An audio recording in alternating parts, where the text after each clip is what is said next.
दोस्तों नमस्कार, मैं जगन्नाथ गौतम सियासत हिंदुस्तान यूट्यूब चैनल पर आपका स्वागत है। दोस्तों, जैसा कि आप जानते हैं कि वर्तमान सीजेआई बी.आर. गवई जी अब रिटायर हो रहे हैं और उनके बाद 53वें सीजेआई आगामी न्यायमूर्ति सूर्यकांत जी 24 नवंबर को भारत के 53वें मुख्य न्यायाधीश के रूप में शपथ ले लेंगे। दोस्तों, आज इसी मुद्दे पर हम बातचीत करना चाहेंगे।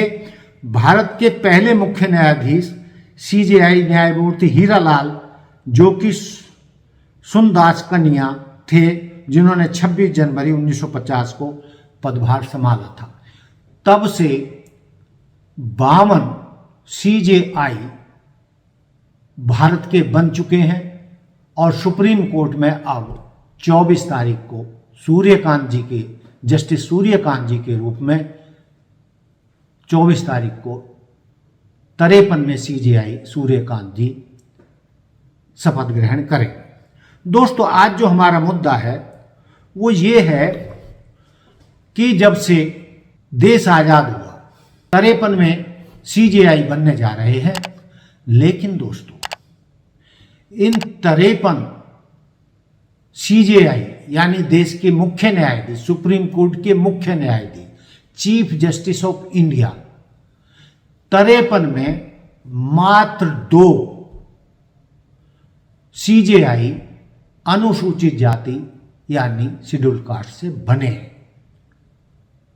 और यदि हम देश की जनसंख्या के आधार पर देखें तो आदिवासी और अनुसूचित जाति यानी अनुसूचित जाति और जनजाति की देश में जनसंख्या 27% से अधिक है। और दोस्तों, कोई ये भी आरोप नहीं लगा सकता कि आज की तारीख में हिंदुस्तान में इन वर्गों के पढ़े लिखे और काबिल वकील नहीं हैं जो सीजेआई के पद पर नहीं बैठ सकते। जब दोस्तों अनुसूचित जाति के बाबा साहब अम्बेडकर देश का संविधान लिख सकते हैं और देश के पहले कानून मंत्री बन सकते हैं, तो दोस्तों वंचित समाज के वरिष्ठ वकील और जज सीजेआई की कुर्सी पर भी बैठ सकते हैं। लेकिन दोस्तों, जो व्यवस्था है वो सामाजिक न्याय नहीं करती। जो सिस्टम बना हुआ है सुप्रीम कोर्ट में, वो उच्च जातियों का फेवर करता है। जैसा कि मैंने बताया कि सुप्रीम कोर्ट में आज तक सिर्फ 2 आदिवासी और अनुसूचित जाति से 2 सीजेआई बने, यानी आदिवासी तो बने ही नहीं हैं, एससी से 2 सीजेआई बने हैं और 15 ब्राह्मण बने हैं। और ओबीसी से तो जहां तक मैंने आंकड़े खोजे हैं, खोजबीन की है, जो ओबीसी 52% से देश में जिनकी जनसंख्या है, उनमें से आज तक एक भी सीजेआई यानी चीफ जस्टिस ऑफ इंडिया नहीं बन पाया है। जो मैंने आंकड़े निकाले हैं, मुझे तो एक भी सीजेआई ओबीसी में से नजर नहीं आया है। दोस्तों, आप माने या ना माने, जो सीजेआई जज या जस्टिस, मैं ऐसा दावा नहीं करता, लेकिन मैं जातिवाद का भी विरोधी हूं दोस्तों। लेकिन जिस जाति, वर्ग, समूह, धर्म का न्यायाधीश होगा या मुख्य न्यायाधीश होगा, दिमाग के किसी ना किसी कोने में कोई भी फैसला लेते समय वो कहीं ना कहीं दिमाग के किसी कोने में छिपा रहता है और चाहे अनचाहे वो फैसलों पर असर डालता है। और यदि दर्शक बुरा ना माने तो राम मंदिर के फैसले को आप एक उदाहरण के रूप में ले सकते हैं।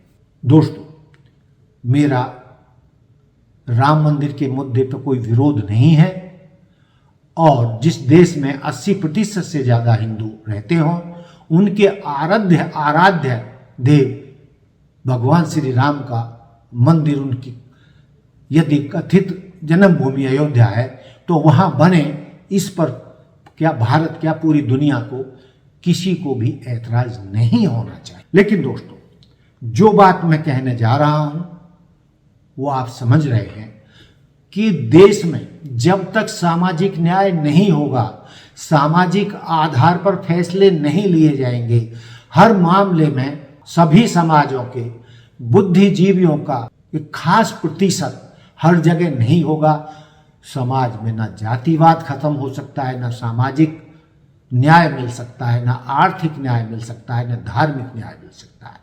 इसलिए सबका प्रतिनिधित्व होना जरूरी है।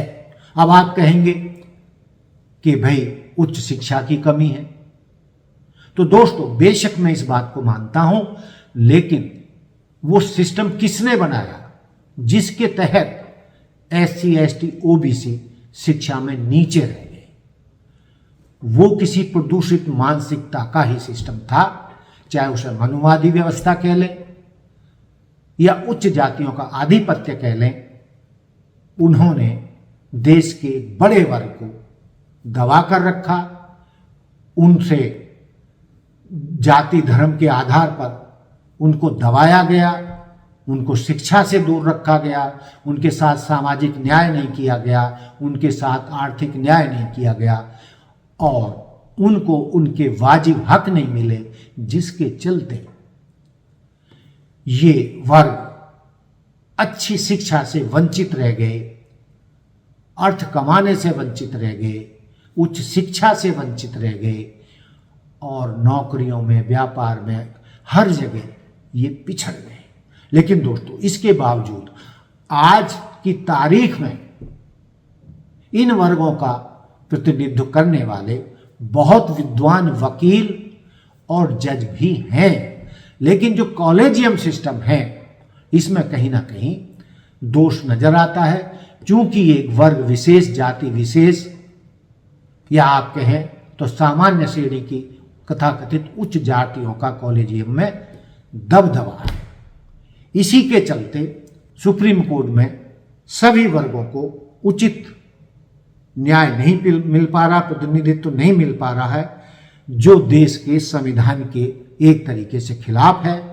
और जो देश के बुद्धिजीवी वर्ग हैं, चाहे वो SC ST OBC के हों, उनका मानना है कि जो संविधान पीठ है उसमें जो कम से कम 11 सदस्य हों और उन 11 सदस्यों वाली संविधान पीठ में एक मतलब 2 SC, 1 ST, 4 OBC, 2 माइनॉरिटी और एक सामान्य वर्ग का जस्टिस होना चाहिए। और कुछ लोगों को नहीं पता हो तो मैं बताना चाहता हूं कि ये संविधान पीठ क्या होती है। दोस्तों, जब भी देश के सामने कुछ बड़े मसले निकल कर आते हैं, वो सरकार में फंस जाएं या जिन पर फैसला नहीं हो पा रहा हो, तो संविधान पीठ ही उसमें फैसले लेती है। वो पीठ बनाती है, 3 जस्टिस की हो, 5 जस्टिस की हो, 7 की हो, चाहे उससे ज़्यादा की भी बनानी पड़े। तो दोस्तों, यदि उस संविधान पीठ में हर वर्ग का प्रतिनिधित्व होगा तो हर मुद्दे पर सही फैसला सुप्रीम कोर्ट से आएगा। दोस्तों, मैं कोई उंगली नहीं उठा रहा हूं सुप्रीम कोर्ट में, ना मेरी औकात है, लेकिन दोस्तों जो एक सत्य है तो वह है। आप मानते हैं कि सुप्रीम कोर्ट से कई बार ऐसे फैसले आते हैं, या तो वो आधे अधूरे होते हैं या उन पर दबे मुंह से उंगलियां उठती हैं कि सुप्रीम कोर्ट से जो मुद्दा आया है, जो फैसला आया है, ये पूर्णतया न्याय संगत नहीं है। दबी जुबान में लोग कहते हैं, वकील भी कहते हैं और बुद्धिजीवी भी कहते हैं। हालांकि लोग डरते हैं सुप्रीम कोर्ट के फैसलों के बारे में कुछ कहने से, लेकिन दोस्तों इस आवाज को दबाना भी न्याय संगत नहीं है, क्योंकि जब देश के सुप्रीम कोर्ट पर, न्यायपालिका पर ही बेशक दबी जुबान से ही उंगली उठने लगे, तो वो न्याय पर उंगली उठ रही है, वो न्याय व्यवस्था पर उंगली उठ रही है। यानी कि न्याय व्यवस्था पर लोगों का विश्वास कम हो रहा है। और आप देख लीजिए कि जिला अदालत से लेकर हाई कोर्ट और सुप्रीम कोर्ट तक इतने मामले पेंडिंग हैं और लोगों को समय पर न्याय नहीं मिल पाता, और समय पर न्याय ना मिले तो न्याय नहीं कहलाता। लेकिन दोस्तों, मैं मुद्दे से भटकना नहीं चाहता हूं, क्योंकि मेरा कहना है कि जो कॉलेजियम है वहां पर सामाजिक प्रतिनिधित्व के हिसाब से सुप्रीम कोर्ट के जस्टिस की या चीफ जस्टिस ऑफ इंडिया की नियुक्ति होनी चाहिए। सबको लगना चाहिए कि ये सामाजिक न्याय हो रहा है, और जब तक सबको प्रतिनिधित्व नहीं मिलेगा तो आधे अधूरे फैसले आने की गुंजाइश बनी रहेगी और उन पर उंगलियां उठती रहेंगी, बेशक दबी जवान से ही क्यों ना उठें। तो दोस्तों, ये कहते हुए कि कॉलेजियम सिस्टम में भी कमियां हैं, हम सरकार का दबाव भी नहीं चाहते कि कोई ऐसी व्यवस्था बने, लेकिन दोस्तों इस कॉलेजियम सिस्टम में, या जिसे हम संविधान पीठ भी कह रहे हैं, और संविधान पीठ का मैंने बता ही दिया कि जो न्यायाधीशों की जो पीठ बनती है किसी भी बड़े मुद्दे पर फैसला लेने के लिए, चाहे वो 3 की बने या 5 न्यायाधीश की बने या 7 की बने या उससे भी ज़्यादा की बने, तो उस पीठ में जो 11 अधिकतम न्यायाधीश हो सकते हैं, उसमें सभी जाति, समूह, वर्ग, धर्म का प्रतिनिधित्व होना चाहिए।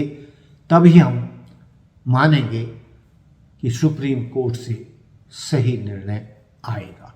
तो दोस्तों, मैंने जो मुद्दा उठाया है, आप उससे कितने सहमत हैं या असहमत हैं, आप मुझे कमेंट्स करके बता सकते हैं, जिससे हमें अपनी गलतियों को सुधारने का अवसर मिलता रहे। इसी के साथ मैं ये अपनी बात समाप्त करता हूँ, ये कहते हुए कि सुप्रीम कोर्ट में जो नियुक्तियां हैं कॉलेजियम सिस्टम में, कुछ जाति विशेष का कब्जा है जो नहीं होना चाहिए। एक लोकतांत्रिक समाज में सभी की भागीदारी आवश्यक है, चाहे वो सुप्रीम कोर्ट ही क्यों ना हो। तो दोस्तों, इसी के साथ मैं अपनी बात समाप्त करता हूँ। देखते रहिए सियासत हिंदुस्तान। जय हिंद, जय भारत, जय संविधान। और अंत में ये प्रार्थना करते हुए कि आप हमारे चैनल को ज़्यादा से ज़्यादा लाइक और सब्सक्राइब करें और शेयर करें, जिससे कि हम वंचितों की मजबूत आवाज़ दिन पर दिन बनते रहें और आपकी आवाज़ को उन बहरे गूंगे सरकार की कानों तक पहुंचाने का काम करते रहें। धन्यवाद।